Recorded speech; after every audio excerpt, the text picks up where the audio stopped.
Hi hello welcome to chat TV. కేంద్రంతో సంబంధం లేకుండా 20,000 రైతులకు పెట్టుబడి సాయం ఇస్తామని చంద్రబాబు చెప్పి మోసం చేశాడు. రైతులకు ఇచ్చిన హామీలను ఏ రోజు నిలబెట్టుకోలేదు. 46,85,000 మందికి మాత్రమే నిన్న రైతు భరోసా ఇచ్చారు. జగన్ హయాంలో 53,58,000 మందికి రైతు భరోసా ఇవ్వడమే కాదు, కౌలు రైతులకు రైతు భరోసా కల్పించాలని అన్నారు మాజీ ఎమ్మెల్యే కైలే అనిల్ కుమార్. అన్నదాత సుఖీభవ కార్యక్రమం నిర్వహించారు.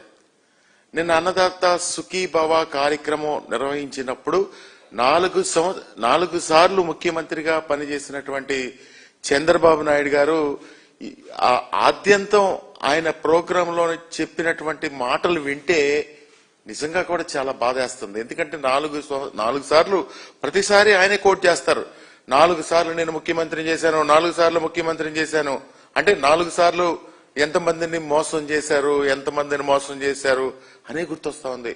అంటే ఒక ఎక్స్ఎమ్మెల్యేగా నాకే అలా అనిపిస్తా ఉంటే రైతు సోదరులు ఎంత బాధపడతా ఉన్నారో ఒక్కసారి ఈ రాష్ట్ర రైతులందరూ కూడా ఇంకా చంద్రబాబు నాయుడు గారు ఇంతేలే అని డిసైడ్ అయ్యారా, లేకపోతే టైం వచ్చినప్పుడు మీకు మంచి ట్రీట్మెంట్ కూడా ఇస్తారని చెప్పి కూడా ఈ సందర్భంగా తెలియజేస్తా ఉన్నాం.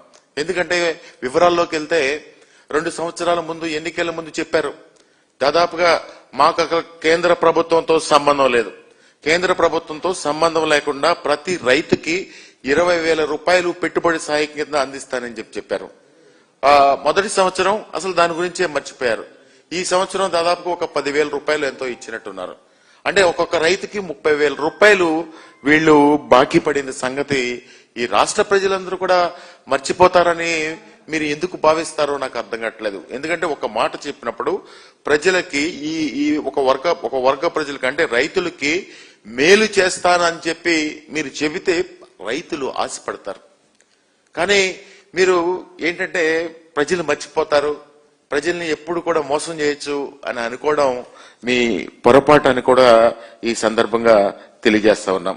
అసలు రైతులకి సంబంధించిన హామీని చంద్రబాబు నాయుడు గారు ఏ రోజు నిలబెట్టుకున్నారో ఒక్కసారి మనం గుర్తు చేసుకుంటే, వ్యవసాయం దండగా, విద్యుత్తు వైర్ల మీద బట్టలు ఆరేసుకోవాలి, ఇలాంటి మాటలు మాట్లాడినటువంటి చంద్రబాబు నాయుడు గారిని ఈ రాష్ట్రంలో రైతులు ఎవరూ కూడా నమ్మే పరిస్థితి లేదు. కానీ ఎన్నికల ముందు మీరు మోసం చేశారు. రైతుల్ని హక్కున చేర్చుకుంటానని చెప్పారు. రైతులను హక్కున చేర్చుకుంటానని చెప్పినటువంటి మీరు ఎన్నికలైపోయిన తర్వాత మర్చిపోయి ప్రతి ఒక్క ఈ కూటమి ప్రభుత్వంలో మంత్రులు, ఎమ్మెల్యేలు అందరూ కూడా ఏం మాట్లాడతారు, మేము ఈ విధంగా చేస్తా ఉన్నాం, మీరు ఏమి చెప్పారో అది చేస్తున్నారా లేదా ఒక్కసారి మీరు ఆత్మ పరిశీలన చేసుకోండి. అంతే తప్ప ఈరోజు ఒక 3,000 రూపాయలు 4,000 రూపాయలు రిలీజ్ చేశాం. గత ప్రభుత్వం ఎలా చేసింది?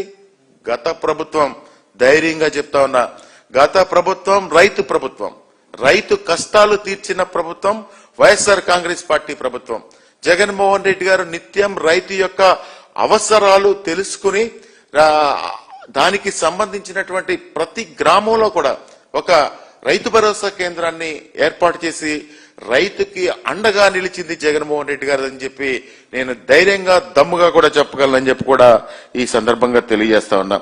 అదేవిధంగా మీరు ఈ 30,000 ఇస్తారు, 40,000 రూపాయలు కేంద్ర ప్రభుత్వంతో సంబంధం లేకుండా ఇస్తానన్నారు. ఇస్తా ఉన్నప్పుడు రైతు ఏం చేస్తారు? ఆ 40,000 రూపాయలు అప్పు తీసుకొచ్చి, ప్రైవేట్ ఫైనాన్స్ తీసుకొచ్చి, వడ్డీకి తీసుకొచ్చి ఈ రోజు వాళ్ళు పంటలు వేసుకుంటే ఆ పంట విత్తిన దగ్గర నుంచి ఎన్ని కష్టాలు చూసామో, ఎన్ని తుఫాన్లు, దాదాపుగా 16 తుఫాన్లు, అల్పపీడనాలు, ఇవన్నీ కూడా మనం చూసాం. అయినా కానీ ఈ చంద్రబాబు నాయుడు గారికి ఏమీ మనసు కరగదు. ఒక విచిత్రమైన విషయం ఏంటంటే, నిన్న విన్నాను. నిన్న ఆయన రైతు అన్నదాత సుఖీభవ రిలీజ్ చేసినప్పుడు మా మీటింగ్ లో మాట్లాడుతూ ఉన్నప్పుడు నేను ఫస్ట్ టైం ఆయన నోటంట ఏం విన్నానంటే, నేను కూడా రైతు కుటుంబం నుంచి వచ్చానని చెప్తా ఉన్నాడు. అంటే ఇన్ని సంవత్సరాలు రైతులను మోసం చేసిన తర్వాత మళ్ళీ ఇంకో పందాన్ని ఎన్నుకుంటా ఉన్నారనమాట. అంటే రైతుల్ని ఇంకొక విధంగా డైవర్ట్ చేయడం కోసం నేను రైతు కుటుంబం నుంచి వచ్చానని చెప్పి మళ్ళీ అబద్ధాలు చెప్పే కార్యక్రమం చేస్తున్నారని చెప్పి కూడా ఈ సందర్భంగా తెలియజేస్తా ఉన్నా. అదేవిధంగా మీరు ఒక్క మాట మాత్రం చెప్పాలి, స్ట్రైట్ గా మిమ్మల్ని ఈ కూటమి పెద్దల్ని చంద్రబాబు నాయుడు గారిని అడుగుతా ఉన్నా. సూపర్ 6 సూపర్ 7 అని చెప్పి రాజమండ్రిలో మీరు ఒక పెద్ద మీటింగ్ పెట్టారు. ఓ పెద్ద మీటింగ్ పెట్టి మేము అలా చేసేస్తాం ఇలా చేసేస్తాం అని చెప్పి ప్రజలు నమ్మించారు. అదంతా కూడా ఈ రోజు కూడా అందరి చెవుల్లో వినపడతా ఉంది. మీరు నిరుద్యోగులకి ఏం చేస్తానన్నారు, మహిళలకు ఏం చేస్తానన్నారు, రైతులకు ఏం చేస్తానన్నారు. మీరు చెప్పిన అబద్ధాలన్నీ కూడా ఈ ప్రతి ఒక్క రాష్ట్ర పౌరుడు ప్రతి ఒక్కరికి కూడా ఆ చెవుల్లో ఇంకా వినపడతా ఉన్నాయని చెప్పి కూడా ఈ సందర్భంగా తెలియజేస్తా ఉన్నా. ఇంత దారుణమైనటువంటి అంటే ఒకటి పరిపాలన చేయొచ్చు, ప్రయత్నం చేయొచ్చు, ప్రయత్నం చేసి ఈ విధంగా చేద్దామని పరిపాలనలో మార్పులు తీసుకొచ్చు, లేకపోతే మీరు సృష్టిస్తానన్నటువంటి సంపద సృష్టిస్తారని చెప్పి సంపద సృష్టించవచ్చు. కానీ ప్రజల్ని మోసం చేయకూడదు, ప్రజల దగ్గర అబద్ధాలు ఆడకూడదు. ఒకవేళ చేయలేకపోతే చేయలేదు అని మీరు ఒప్పుకోండి, కానీ చేయకోకుండా మేము ఇలా చేసేసాం అలా చేసేసాం, గత ప్రభుత్వం ఈ విధంగా చేయలేదు ఆ విధంగా చేయలేదు అని చెప్పి మీ 164 మంది ఎమ్మెల్యేలు కూడా ప్రతిరోజు ఒక రైతు గురించి ఆలోచించే ప్రశ్న లేదు. మీ సంపాదన, మీ యొక్క అక్రమ సంపాదన, మీ ఇసుక, మట్టి, రేషన్ బియ్యం, బెల్ట్ షాపులు, మీకు ఈ లెక్కలు చూసుకోవడానికి మొన్న ఎవరో ఒక ఆయన అంటా ఉన్నారు, వీళ్ళు అసలు ఈ లెక్కలు చూసుకోవడానికి ఒక ఆడిటర్నే పెట్టాలంట. అటువంటి కరప్షన్ వీళ్ళు చేస్తా ఉన్నారంట. అని ఎంత దారుణంగా పరిపాలన పడిపోయింది. వీళ్ళు ఎంత దారుణంగా అవినీతిలో ఈ 164 బృందం ఏదైతే ప్రజల్ని మోసం చేస్తాకి ఉన్నారో వీళ్ళందరినీ కూడా ప్రజలు ఈ విధంగా చెప్పుకుంటా ఉన్నారు. ఇంత దారుణమైన పరిపాలన ఈ రాష్ట్రంలో జరుగుతూ ఉందని చెప్పి కూడా ఈ సందర్భంగా తెలియజేస్తా ఉన్నా. చంద్రబాబు నాయుడు గారిని మీరు 4 సార్లు ముఖ్యమంత్రి చేశారు కదా, నేను ఒకే ఒక్క విషయం అడుగుతా ఉన్నా. మీరు ఇలా చేసాం అలా చేసాం అని చెప్పి చెప్తా ఉన్నారే, నేను ఒక చిన్న విషయం మిమ్మల్ని అడుగుతాను. మీరు ఎంతమందికి రైతు భరోసా నిన్న ఇచ్చారు? దాదాపుగా 46,85,000 మందికి ఇచ్చారు. అదే జగన్మోహన్ రెడ్డి గారి ప్రభుత్వంలో 53,58,000 మందికి ఇచ్చారు. అంటే ఇక్కడే డిఫరెన్స్ కనపడతా ఉంది కదా. అసలు మీరు ఎలా అబద్ధాలు ఆడతారు, మొహం మీద ఎలా అబద్ధాలు ఆడతారు? ఈ గణాంకాలు కనపడతా ఉంటే నేను ఈ విధంగా మేము రైతులుగా అది చేస్తాం ఇది చేస్తామని ఏ విధంగా మాట్లాడతారని చెప్పి నేను అడుగుతా ఉన్నా. ముఖ్యంగా ఈ వ్యవసాయ వ్యవస్థలో కౌలు రైతే ముఖ్య పాత్ర పోషిస్తాడు ఎప్పుడు కూడా. కౌలు రైతు లేకపోతే ఈరోజు గ్రామాల్లో వ్యవసాయం పరిస్థితి చాలా ఇబ్బందికరంగా ఉంటుంది. కౌలు రైతు అంటే ఏదో చిన్న అప్పులు తీసుకొచ్చి, మీరు 20,000 ఇస్తారంటే ఆయన 30,000 అప్పు తీసుకొస్తాడు. చిన్న అప్పులు తీసుకొచ్చి అన్ని కూడా వ్యవసాయం చేస్తే అతనికి ఉన్న కష్టాలు, రైతుకి కంపల్సరీ ఎప్పుడు కూడా కౌలు కట్టాల్సిందే. అది మీ తుఫాన్ రాని ఏం రాని రైతులకి కంపల్సరీ కూడా కట్టాల్సిన పరిస్థితులు ఉంటాయి. ఈ రోజు మీరు ఒక్క మాటన్నా కౌలు రైతు గురించి మాట్లాడారా చంద్రబాబు నాయుడు గారిని చెప్పి నేను అడుగుతా ఉన్నా. ఎంత దారుణమైన పరిస్థితి అంటే కౌలు రైతు గురించి అసలు ప్రస్తావనే లేదు. కానీ ఎన్నికల ముందు మీరు చెప్పారు కౌలు రైతులను ఆదుకుంటామని చెప్పారు. అదేమనంటే గత ప్రభుత్వం. ఏంటి గత ప్రభుత్వం? ధైర్యంగా చెప్పగలం, రైతుకి పెట్టుబడి పెట్టే కార్యక్రమాన్ని ప్రస్తావించిందే జగన్మోహన్ రెడ్డి గారని చెప్పి కూడా ఈ సందర్భంగా నేను గుర్తు చేస్తా ఉన్నా. అంతే తప్ప మీరు ఏదో ఎన్నికల ముందు చెప్పిన మాటల్ని సూపర్ 6 అయిపోయింది. అసలు విచిత్రం ఏంటంటే ఈ మంత్రులు ఎమ్మెల్యేలు కూడా అసలు రైతు గురించి మొన్న 16 రోజులు అసెంబ్లీ జరిగింది.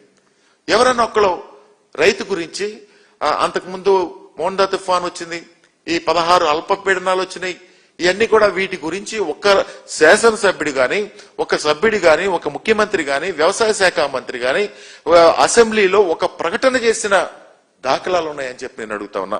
ఎంతసేపు డైవర్షన్ పాలిటిక్స్ చేయడం, ఎంతసేపు కూడా రాష్ట్ర ప్రజల్ని తప్పుదోవ పట్టించడం, జగన్మోహన్ రెడ్డి గారిని ఏదో తిట్టడం, ఈ తప్ప మీరు చేసింది ఈ 16 రోజుల అసెంబ్లీలో రైతు గురించి కానీ, మీరు ఇస్తానన్నటువంటి నిరుద్యోగ భృతి గురించి కానీ, మహిళల గురించి కానీ మీరు ఏ రోజన్నా మీరు ఇవ్వాల్సినటువంటి పెన్షన్ల విషయంలో కానీ ఏ రోజన్నా ఒక్క చర్చ చేశారా మీరు అసెంబ్లీలో అని చెప్పి నేను అడుగుతా ఉన్నా.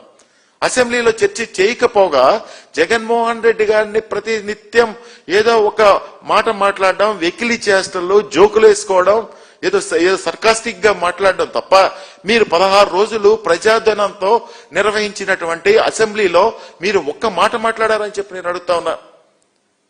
ఒక్క మాట కనీసం ప్రస్తావనకు వచ్చిందా అని చెప్పి నేను అడుగుతా ఉన్నా.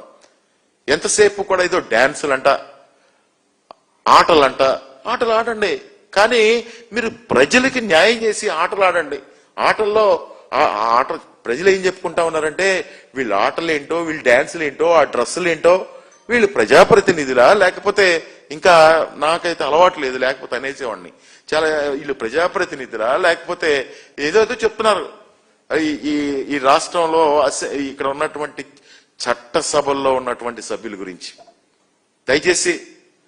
దయచేసి చంద్రబాబు నాయుడు గారు మీరు 4 సార్లు ముఖ్యమంత్రిగా పనిచేశారు కాబట్టి మీరు ఎన్నికల ముందు చెప్పినటువంటి మాట నిలుపుకుని మీరు ఏదైతే కేంద్ర ప్రభుత్వంతో సంబంధం లేకుండా ఎకరానికి 20,000 రూపాయలు ఇస్తానని చెప్పారో ఆ 20,000 అంటే ఇప్పుడు 10,000 ఇచ్చారు అంటే మీరు 30,000 రూపాయలు వెంటనే కూడా రైతులకి చెల్లించాల్సిన అవసరం ఉంది. దయచేసి రైతులను మోసం చేయొద్దని చెప్పి నేను డిమాండ్ చేస్తా ఉన్నా వైఎస్ఆర్ కాంగ్రెస్ పార్టీ తరఫున.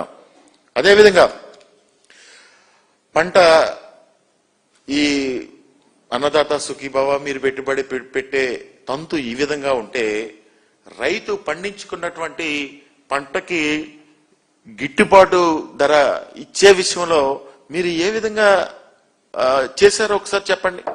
ఆయన రాత్రి ఈ మీటింగ్ లో చెప్తారు చంద్రబాబు నాయుడు గారు ఏమని చెప్తారు, రైతుకి పంట ధర వస్తుంది, రైతు స్థిరీకరణ నిధి ఏర్పాటు చేశాం. నేను అడుగుతా ఉన్నా, రైతు ధరల స్థిరీకరణ నిధిని మీరు ఎంత ఏర్పాటు చేశారు, మీరు ఏ పంటకి దాన్ని ఉపయోగించారు, ఒకసారి మీరు ఆత్మ పరిశీలన చేసుకోండి, మీ అధికారులను అడగండి. అంతే తప్ప ఏదో అబద్ధాలు చెప్పేసి రైతు స్థిరీకరణ నిధి తీసుకొచ్చాం అని రైతులకు గిట్టుబాటు ధర కూడా లభించకుండా చేస్తున్నటువంటి ప్రభుత్వం మీదని చెప్పి ఈ సందర్భంగా తెలియజేస్తా ఉన్నాం. అదేవిధంగా ఉచిత పంటల బీమాని ఆయన కష్టపడి ముఖ్యమంత్రి అయిన తర్వాత తీసేశాడు ఆయన శాంతం. అంటే ఉచిత పంటల బీమా ఇదివరకు ప్రభుత్వం పే చేస్తే ఎప్పుడన్నా విపత్కర పరిస్థితుల్లో రైతులందరూ కూడా ఇబ్బందులు పడకుండా 5 సంవత్సరాలు కూడా ఇబ్బందులు పడకుండా వ్యవసాయాలు చేసుకున్నారు. ఒక్కొక్క రైతుకి ఆ ఇన్సూరెన్స్ అవన్నీ కడితే పసుపు రైతుకి 1,00,000 రూపాయలు కూడా వచ్చిన దాఖలాలు మేము చూసాం మా వైఎస్ఆర్ కాంగ్రెస్ పార్టీ ప్రభుత్వంలో. కనీసం మీరు ఇంతవరకు ఇన్పుట్ సబ్సిడీ గురించి మాట్లాడే ప్రశ్నే లేదు, ఇన్పుట్ సబ్సిడీ ఇచ్చే కార్యక్రమమే లేదు. అదేమనంటే నేను చెప్తా ఉన్నారో రైతుకి గిట్టుబాటు ధర ఇచ్చి మేము కొన్నాం. మీకేం తెలుసు రైతు కష్టం, మీరు గిట్టుబాటు ధర ఇచ్చారని మీరు అనుకుంటా ఉన్నారు. కానీ మోందా తుఫాన్ ద్వారా ఒక రైతు 70% నష్టపోయిన పరిస్థితులు మీకు తెలుసు. చంద్రబాబు నాయుడు గారు తెలిసి కూడా మీరు తెలియనట్టు నటిస్తా ఉన్నారు. ఎందుకంటే మీరు ఆ రైతుల్ని మోసం చేసే కార్యక్రమమే చేస్తా ఉన్నారు. ఉచిత పంటల బీమా అనేది రాష్ట్రంలో ఎత్తేసింది చంద్రబాబు నాయుడు గారు. ఇది నిజంగా కూడా క్రైమ్. ఏదో ఒక రోజు ప్రజలు మీకు ఇప్పుడేదో అధికారంలో ఉండొచ్చు, మీ మీద ఎవరు చర్యలు తీసుకెళ్ళకపోవచ్చు, మీరు ఏదో అధికారంగా ఉండి బలవంతంగా ఉండొచ్చు, కానీ ఇది చాలా క్రైమ్, మీరు నేరం చేసినట్టు లెక్క. ఏదో ఒక రోజున మీకు ప్రజలు శిక్షించే కార్యక్రమం కూడా చేస్తారని చెప్పి కూడా మీకు తెలియజేస్తా ఉన్నాం. అదేవిధంగా రైతు కుటుంబాలకు ఆర్థిక భద్రతను సర్వనాశనం చేయడం, దాదాపుగా 55 లక్షల రైతు కుటుంబాల పట్ల చంద్రబాబు చేసింది కూడా నేరమే.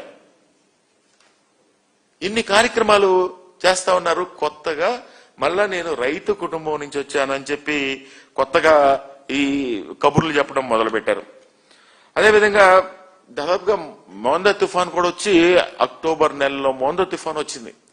అక్టోబర్ నెలలో మోందా తుఫాన్ వస్తే ఈ రోజు వరకు కనీసం నిన్న ఈ మీటింగ్ లో దాని గురించి ప్రస్తావించిన పరిస్థితులు కూడా లేవు. మేం పదే మా నాయకులు జగన్మోహన్ రెడ్డి గారు పర్యటన చేసి రైతుల్ని దగ్గరికి వెళ్ళి వాళ్ళని ఓదార్చి ప్రభుత్వాన్ని ప్రతిపక్షం తరపున డిమాండ్ చేసిన, మేమందరం గ్రౌండ్ స్థాయిలో డిమాండ్ చేసి ఉద్యమాలు చేసిన ఏ రోజు పలకని పరిస్థితులు ఈ చెవిటి ప్రభుత్వం అని చెప్పి ఈ సందర్భంగా తెలియజేస్తా ఉన్నా. వాళ్ళకి వినపడదు, రైతుల గురించి చెప్తే వినపడదు. వాళ్ళకి ఏం చెప్పాలంటే నారా లోకేష్ గారు, పవన్ కళ్యాణ్ గారు ఏవో తెచ్చేస్తున్నారు పెట్టుబడులు. పెట్టుబడులు తీసుకురండి, మీరు ఇండస్ట్రీలు తీసుకురండి, ఉద్యోగాలు తీసుకురండి, కానీ గ్రామాల్లో ఉన్నటువంటి రైతుల గురించి కూడా ఆలోచించండి, రైతు యొక్క జీవన విధానం గురించి కూడా ఆలోచించండి. మీరు ఒక్క రోజుగా తీసుకొచ్చి ఈ దేశాన్ని ఒక్క రోజుగా మార్చేద్దాం అనే మాట దాదాపుగా మీరు ముఖ్యమంత్రి అయిన దగ్గర నుంచి చెప్తున్నారు. ముఖ్యమంత్రి అయిన దగ్గర నుంచి ఈ రాష్ట్రాన్ని ఏదో మార్చేస్తానంటారు, కానీ ఈ రైతు యొక్క జీవన ప్రమాణాలే మీరు పెంచలేకపోతే మీరు ఈ రాష్ట్రాన్ని ఏం చేస్తారని చెప్పి నేను అడుగుతా ఉన్నా. సరే, మీరు కూడా ప్రభుత్వంలో ఉన్నారని మీరు ప్రశ్నించవచ్చు. ఆ ప్రభుత్వంలో ఉన్నప్పుడు కూడా ఎప్పుడు కూడా రైతు పక్షపాతగా వ్యవహరించింది జగన్మోహన్ రెడ్డి గారు అని చెప్పి కూడా ఈ సందర్భంగా గుర్తు చేస్తా ఉన్నా. నిజంగా అప్పుడు గణాంకాల్లోకి వెళ్తే మొక్కజొన్న, అరటి, కొబ్బరి, కందులు, మినుములు, పెసలు, శనగలు, సజ్జలు, మిర్చి, టమాటా, చీని, పత్తి ధరలు గత ఏడాది ఏ విధంగా ఉన్నాయో ఒక్కసారి మనం ఆలోచన చేస్తే, శనగ మద్దతు ధర 5,875 రూపాయలు ఉండగా 5,000 రూపాయలకే కొన్న పరిస్థితులు మనం చూసాం. అదేవిధంగా మొక్కజొన్న ఎంఎస్పి 2,400 రూపాయలు ఉంటే 1,400 నుంచి 1,500 రూపాయలకు మాత్రమే ఇప్పుడు కూడా దక్కుతా ఉంది. అదేవిధంగా మొక్కజొన్న విషయంలోనే ఈ రాష్ట్రంలో ఒక్కొక్క మొత్తం 3,500 కోట్లు ఈ మొక్కజొన్న రైతులు నష్టపోయారని చెప్పి ఈ సందర్భంగా గుర్తు చేస్తా ఉన్నా. రైతు అంతంత కష్టం పెట్టి వ్యవసాయం చేసి అప్పులు పాలైపోతా ఉంటే ఈ ప్రభుత్వం ఈ రైతుని ఆదుకోవాల్సింది పోయి మోసపు మాటలతో డైవర్షన్ చేస్తా ఉన్నారని చెప్పి కూడా ఈ సందర్భంగా తెలియజేస్తా ఉన్నా. అదేవిధంగా అరటి పంట టన్ను 5,000 రూపాయలకే అమ్ముకునే పరిస్థితి ఉంది. దాదాపుగా 5,000 రూపాయలకే పరిస్థితి ఉంది. సరే, మీ ప్రభుత్వంలో పదాకు మీరు చెప్తా ఉన్నారు కదా, మీ ప్రభుత్వం అని ధైర్యంగా చెప్తున్నాం. మా ప్రభుత్వంలో 30,000 రూపాయలకి టన్ను ధర రైతుకు లభించిన సంగతి ఈ సందర్భంగా గుర్తు చేస్తా ఉన్నా. నిన్న ఒక విచిత్రమైన విషయం గుర్తొచ్చింది నాకు. నిన్న ఆ మీటింగ్ జరిగి అంత కార్యక్రమం జరుగుతూ ఉంటే ఒక సినిమా షూట్ ఉంటది కదా, ఆ సినిమా షూట్ లో ఒక రైతుని ఇద్దరిని భార్యాభర్తలను కూడా తీసుకెళ్లి ఏం పంట చూశారంటే టమాటా పంట చూశారు. టమాటా పంట చూసి చాలా బ్రహ్మాండంగా ఉంది, చాలా చాలా బ్రహ్మాండంగా చేసుకున్నారు. అది మీ గొప్పతనం కాదు, అది రైతు గొప్పతనం. అది బ్రహ్మాండంగా చేసుకోవడం, డ్రిప్ పెట్టుకోవడం, లేకపోతే అక్కడ పంటని అందంగా పొలాన్ని తీర్చిదిద్దుకోవడం అనేది రైతు చేసిన పని. కానీ అక్కడికి వెళ్ళి అమ్మ నీకు మద్దతు ధర ఎంత లభిస్తుంది అని చంద్రబాబు నాయుడు గారు ఒక్క మాట కూడా అడగలేదు. టమాటా ధర కిలోకి 2 రూపాయలు లభిస్తా ఉందంటే రైతు ఇంక ఏమి బతికి బట్టగడతాడో ఒకసారి మనందరం కూడా ఆలోచించాల్సిన పరిస్థితి ఉంది. అదేవిధంగా మాట మేము ఏది చేసినా మాట నిలబెట్టుకుంటామని చెప్పి ఇప్పుడు చెప్తా ఉన్నారు. మాట నిలబెట్టుకోవడం అనే ఈ సందర్భంగా ఆయన మాట్లాడిన దానికి ఈ కూటమి ప్రభుత్వంలో మాట్లాడిన శాసనసభ్యులు మాట్లాడిన దానికి ఒకే ఒక మాట నేను చెప్తాను. మాట నిలబెట్టుకోవడం అనే పదానికి లైసెన్స్ ఉందంటే అది జగన్మోహన్ రెడ్డి గారికే ఉంది. ఈ రాష్ట్రంలో రైతుల గురించి ఏదన్నా చేశారు మళ్ళీ చేయగలరు అంటే కూడా అది ఒక జగన్మోహన్ రెడ్డి గారికే రైట్ ఉందని చెప్పి కూడా ఈ సందర్భంగా గుర్తు చేస్తా ఉన్నాం. ఎందుకంటే రైతులు అడిగినా అడగకపోయినా, రైతులు కష్టంలో ఉంటే జగన్మోహన్ రెడ్డి గారు పూర్తిగా బాధ్యతను తీసుకుని రైతుకుని ఆదుకున్న సంగతులన్నీ కూడా అంతకుముందు ప్రభుత్వంలో 5 సంవత్సరాలు చూసాం. ఈ 2 సంవత్సరాలు కూడా అబద్ధాలు, మోసపు మాటలు, ఎన్నికల ముందు చెప్పినటువంటి మాటలు ఏమంటారండి? సూపర్ 6 సూపర్ హిట్ అంట. సూపర్ 6 సూపర్ హిట్ ఏంటండి? మీరు రైతులకి 30,000 రూపాయలు ఎగ్గొట్టిన వాళ్ళు మీరు సూపర్ 6 సూపర్ హిట్ ఎలా అంటారని చెప్పి నేను అడుగుతా ఉన్నా. రైతు నిరుద్యోగ భృతి ఇస్తానన్నారు, నిరుద్యోగ భృతి మీరు ఇవ్వలేదు. మహిళలకి ఏదో చేసేస్తానన్నారు, ఏదో పెన్షన్ ఇచ్చేస్తానన్నారు. ఇప్పుడు పెన్షన్ 2 సంవత్సరాల నుంచి కూడా పెన్షన్ ఇచ్చే కార్యక్రమం లేదు. మీరు ఎలా సూపర్ 6 సూపర్ హిట్ అవుతుందని చెప్పి నేను అడుగుతా ఉన్నా. నేనైతే చెప్తా ఉన్నా, సూపర్ 6 అనేది సూపర్ ఫ్లాప్ గా ఈ రాష్ట్ర ప్రజలు చెప్పుకుంటా ఉన్నారని చెప్పి కూడా ఈ సందర్భంగా తెలియజేస్తా ఉన్నాం. అదేవిధంగా కౌలు రైతుల విషయంలో జగన్మోహన్ రెడ్డి గారి యొక్క వైఎస్ఆర్ కాంగ్రెస్ పార్టీ ప్రభుత్వం ఆ రోజు కేంద్ర ప్రభుత్వం సహాయం చేయకపోయినా గానీ కౌలు రైతులకు కూడా రైతు భరోసా ఇచ్చిన ఘనత ఈ వైఎస్ఆర్ కాంగ్రెస్ పార్టీ ప్రభుత్వం ఉందని చెప్పుకోవడం మనం చేస్తా ఉన్నాం. అదేవిధంగా 53,58,000 మంది రైతులకి ఆ రోజు ఇచ్చాం. దానిలో ఎక్కడైతే గిరిజనులు ఉన్నారో ROF పట్టాలున్న చోట కూడా రైతు భరోసా ఇచ్చినటువంటి ఘనత ఆ రోజు వైఎస్ఆర్ కాంగ్రెస్ పార్టీ ప్రభుత్వం అని చెప్పి కూడా మనం చేస్తా ఉన్నాం. ROF పట్టాలే కాదు, నదీ పరివాహక ప్రాంతాల్లో సొసైటీ భూములు ఉంటే ఆ సొసైటీ భూములకు కూడా రైతు భరోసా ఇచ్చినటువంటి ఘనత ఆ రోజు వైఎస్ఆర్ కాంగ్రెస్ పార్టీ ప్రభుత్వం అని చెప్పి కూడా మనం చేస్తా ఉన్నాం. అదేవిధంగా ఎప్పుడు కూడా రైతు అప్పు తీసుకొచ్చి సకాలంలో కట్టేస్తే 0 వడ్డీ ఇచ్చే కార్యక్రమం జరుగుతుంది. కానీ ఈ 2 సంవత్సరాలు కూడా 0 వడ్డీ అనేది పూర్తిగా మర్చిపోయారు. మీరు ఆ ప్రీమియం కట్టట్లేదు. మీరు ఎంత దారుణంగా ఈ రాష్ట్రంలో రైతుల్ని మోసం చేస్తున్నారో ఒక్కసారి ఈ రాష్ట్ర ప్రజలందరూ కూడా మనందరం కూడా ఆలోచించాల్సిన పరిస్థితి ఉందని చెప్పి కూడా మనం చేస్తా ఉన్నాం. అదేవిధంగా దురదృష్టవశాత్తు ఎవరైనా ఒక కౌలు రైతు ఆత్మహత్య చేసుకుంటే కూడా ఈ రాష్ట్రం వెంటనే స్పందించి 7 లక్షల రూపాయలు వాళ్ళకి సహాయం చేసే పరిస్థితులు కూడా ఆ రోజు చేశారని చెప్పి కూడా ఈ సందర్భంగా మనం చేస్తా ఉన్నాం. అదేవిధంగా 10,778 రైతు భరోసా కేంద్రాలు పెట్టి ప్రతి నిత్యం రైతు యొక్క కష్టాలు, వాళ్ళు ఎటువంటి విత్తనం వేయాలి, ఎటువంటి ఎరువు వేయాలి, సకాలంలో ప్రభుత్వం నుంచి కూడా క్వాలిటీతో కూడినటువంటి విత్తనాలు కానీ క్వాలిటీతో కూడినటువంటి ఎరువులు కానీ ఎక్కడా కూడా లైన్ లో నుంచోకుండా రైతుకి వాలంటరీ ద్వారా వివరాలు సేకరించి రైతుకి అందించిన ఘనత వైఎస్ఆర్ కాంగ్రెస్ పార్టీ అని చెప్పి కూడా ఈ సందర్భంగా మనం చేస్తా ఉన్నాం. అదే జగన్మోహన్ రెడ్డి గారు బ్రాండ్. జగన్మోహన్ రెడ్డి గారు రైతులు మనసులో ఈ రోజు ఆ రోజు చేసినటువంటి కార్యక్రమాలన్నీ కూడా ఈ రోజు పోల్చుకుంటా ఉంటే ఈ రోజు చంద్రబాబు ఎంత మోసం చేస్తా ఉన్నాడో ఒకసారి వీళ్ళందరూ రైతులందరూ కూడా బాధపడతా ఉన్నారు. ఎందుకు బాధపడతా ఉన్నారు? కొందరు ఓటేసిన వాళ్ళు ఏం మాట్లాడతారు?